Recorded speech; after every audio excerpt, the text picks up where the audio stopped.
আসসালামু আলাইকুম আপনাদের সবাইকে, কেমন আছেন সবাই? আজকে শুক্রবার, আমার বোনের ছুটি, তাই আমি ভাবছি আমার বোনকে নিয়ে দূরে কোথাও ঘুরতে যাব।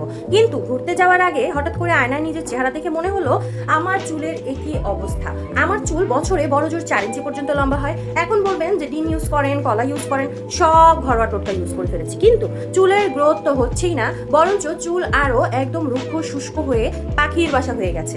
কিন্তু হঠাৎ করে আমার মনে পড়লো আমার কাছে তো একটা পেজের কিছু হেয়ার প্রোডাক্ট আছে যেটা কিনা আমি ইউজ করে একটু দেখতেই পারি যে আদৌ আমার চুলের গ্রোথ বাড়ে কিনা, এবং চুল এই রুক্ষ শুষ্ক অবস্থা থেকে খুব সুন্দর মোলায়েম নায়িকাদের চুলের মতো হয় কিনা। তাহলে আজকে যেহেতু আমার একটু বাইরে যেতে হবে, প্ল্যান করছি আর কি, তাহলে আমি তো একটু এটা প্যাকটা ইউজ করতেই পারি। চলুন আপনাদের সাথে শেয়ার করি যে সেটা কোন পেজের কোন প্রোডাক্ট।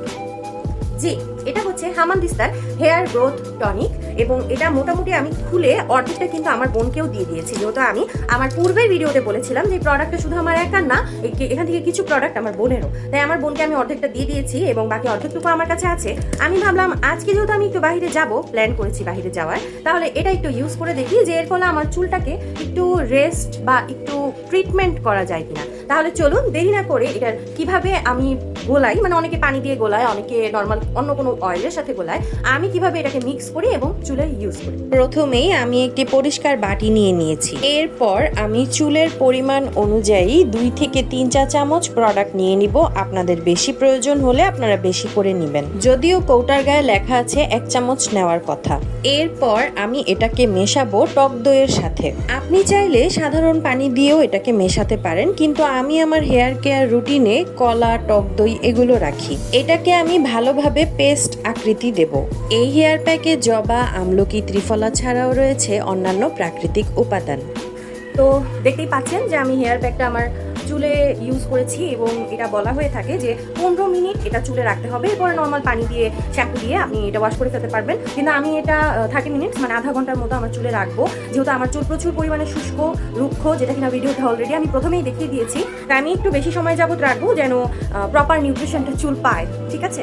আর অবশ্যই আমি চুল ধোয়ার পরে আমার চুলের কি অবস্থা হলো, কি চেঞ্জ আসলো, এটা অবশ্যই আপনাদের সাথে শেয়ার করবো। তাহলে একটু সময় অপেক্ষা করি নাকি? দেখে বুঝতেই পারছেন যে হামানদিস্তার হেয়ার গ্রোথ টনিকটা ব্যবহারের পর আমার চুল কতটা ম্যানেজেবল হয়ে গেছে, এবং চুলের যেই আঁকাবাঁকা ব্যাপারটা ছিল সেটাও কিন্তু অনেকটা স্ট্রেট হয়ে গিয়েছে।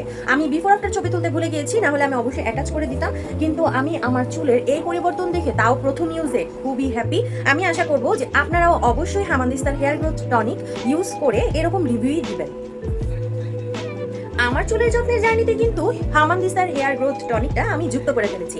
আশা করছি আপনাদের হেয়ার গ্রোথ বা হেয়ার কেয়ারের রুটিনে কিন্তু আপনারাও এই ব্যাপারটা, অর্থাৎ এই জিনিসটা ইউজ করবেন, এবং অবশ্যই আপনাদের রিভিউ শেয়ার করবেন। আমি আশা করছি আমার চেয়েও ভালো রিভিউ আপনারা শেয়ার করতে পারবেন। যদিও আমি প্রথমবার ব্যবহার করেছি এবং প্রথমবার ইউজে কিন্তু আমি অনেক অনেক হ্যাপি।